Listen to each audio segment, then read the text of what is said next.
Nagsisimula ang ating kwento sa nagngangalang MJ.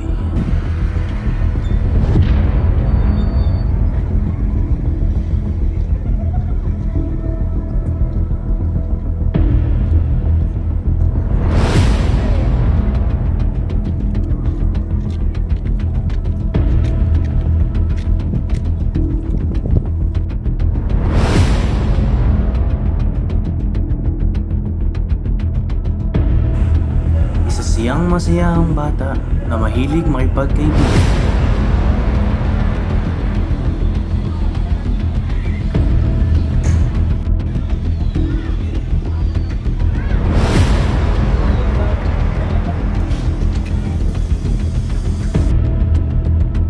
Ngunit dumating ang isang trahedya na sumira sa buong buhay ni MJ.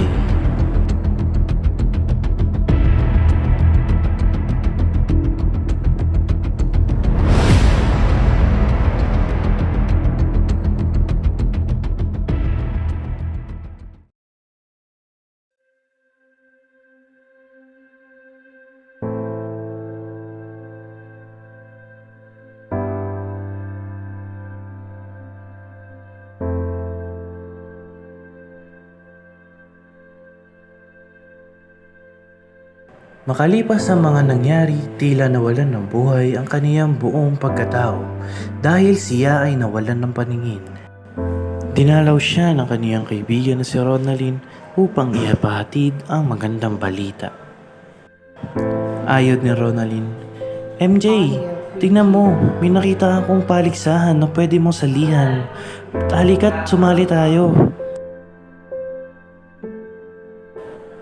Inalok siya ng kanyang kaibigan na makilahok sa isang paligsahan sa Manila. Dahil alam ni Ronalyn na may talento ang kanyang kaibigan at matagal nang pinapangarap na sumali sa isang malaking paligsahan. MJ, nakapagpaalam ka na ba sa iyong tatay? Kung hindi pa, halika't ipagpapaalam kita.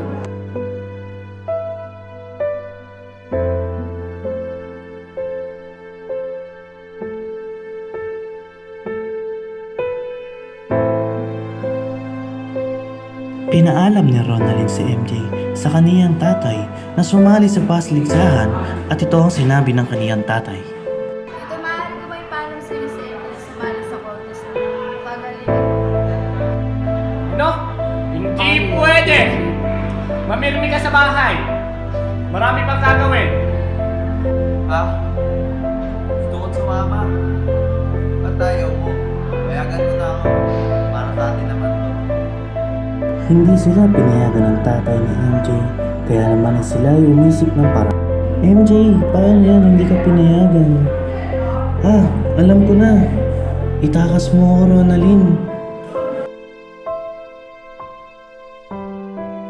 Audio preview. At sila ay naging pake upang pumunta sa paligsahan.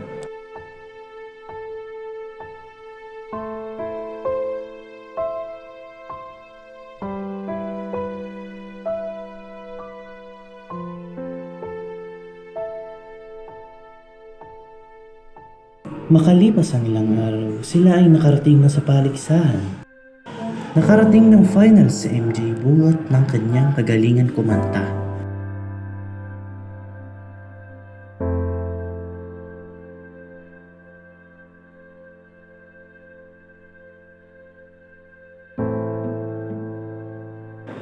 Babanggitin na ang nanalo at kinakabahan ang dibdib ni MJ. At ang nanalo sa ating paligsahan ay si MJ! Ating palakpakan! Masayang-masaya si MJ dahil siya ang nanalo sa paligsahan. Nagkataon na nakita ng kaibigan ng tatay ni MJ ang kaniyang video at ito ay pinakita sa kaniyang tatay.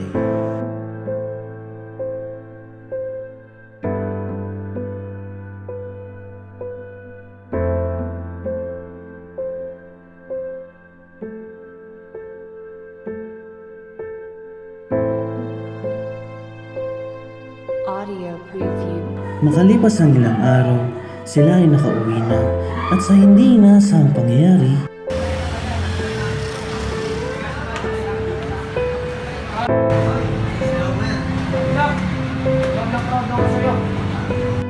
Proud na proud ako sa'yo. At ako ay napabilib sa mga ginawa mo, anak.